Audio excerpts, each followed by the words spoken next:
திருமதி பிரேமலதா விஜயகாந்த் அவர்கள்.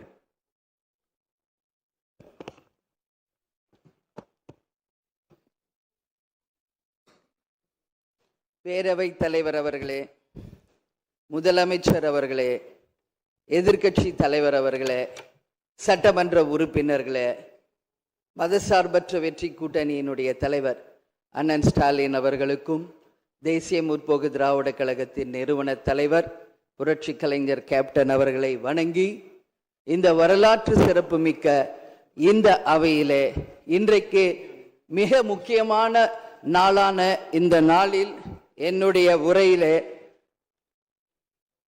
நேற்றே முதலமைச்சர் அவர்களுக்கு இன்றைக்கு பெரும்பான்மையை நீங்கள் நிரூபிக்க வேண்டும் என்று என்னுடைய வாழ்த்துக்களை நேற்றே நான் பதிய வைத்திருக்கிறேன்.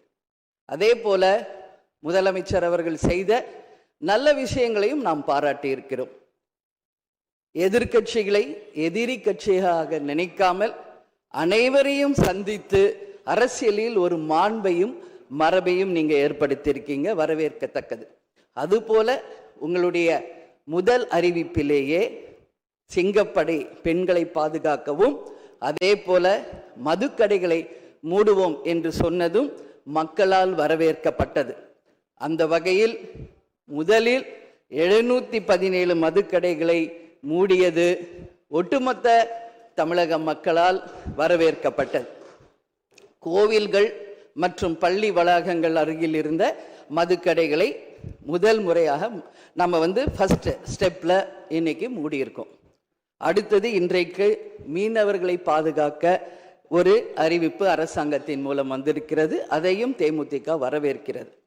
இதையெல்லாம் இருப்பினும் முதல்வர் அவர்களே, நீங்கள் அன்றைக்கு பதவியேற்ற அன்றைக்கு சொன்னது உங்களுடைய ஆட்சி வெளிப்படையான ஆட்சியாக இருக்கும், மக்களுக்கும் தமிழ்நாட்டுக்கும் ஒரு முன்னுதாரணமான ஆட்சியாக இருக்கும் அப்படின்னு தான் நீங்க அன்னைக்கு சொன்னீங்க. அதுபோல அரசு குடும்பத்தில் இருந்து வந்தவன் அல்ல, ஒரு எளிமையான குடும்பத்தில் இருந்து வந்தவன் தான் என்பதை முதலமைச்சராக நீங்க பதவியேற்றதை அனைவருமே வரவேற்றோம், மக்களும் வரவேற்றனர். நாம் சொல்லும் செயலும் ஒன்றாக இருக்க வேண்டும் என்பதில் யாருக்கும் மாற்று கருத்து கிடையாது.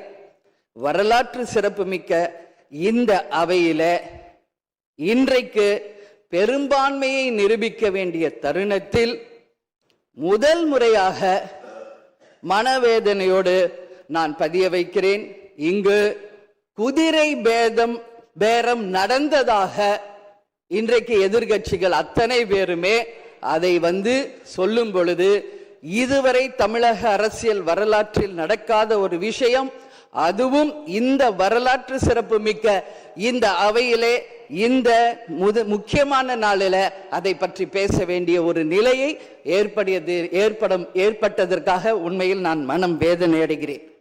அதே போல முதலமைச்சர் அன்னைக்கு சொன்னாரு, இங்க முகம் மூடி யாரும் செல்ல வேண்டிய அவசியம் இல்லை, அனைவருக்கும் ஒரு வெளிப்படையான ஆட்சி தான் செய்வோம் என்று.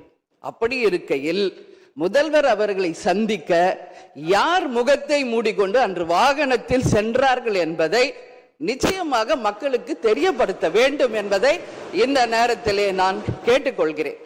ஏன்னா அதற்கு காரணம் குதிரை பேரம் என்றால் இதைவிட ஒரு தலைகுனிவு இந்த வரலாற்று சிறப்புமிக்க அவையில் எதுவுமே கிடையாது. நிச்சயம் முதல்வர் அதற்கு பதில் சொல்வார் என்று நான் எதிர்பார்க்கிறேன்.